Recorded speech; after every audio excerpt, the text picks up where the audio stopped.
Hello বন্ধুরা, দেখো আমি আবার চলে আসলাম তোমাদের কাছে শুভ দুপুরে শুভেচ্ছা নিয়ে। দেখো এখন অনেক বেলা হয়ে গেছে, আমার রান্না দেখো, রান্নাটা তোমাদের দেখাতে পারিনি, আমি এখন তোমাদের দেখাচ্ছি। দেখো ভাত, গরম গরম ভাত। এটা কি বলো তো, এটা হলো পুঁই শাক, মাছের মাথা দিয়ে পুঁই শাক।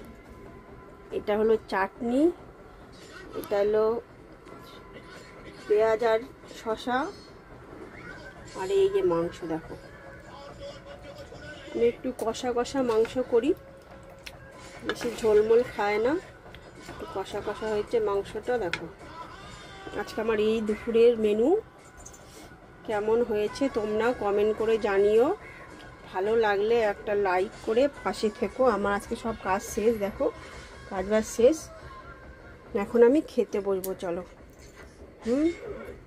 সবাইকে টাটা, সবাই ভালো থেকো, সুস্থ থেকো।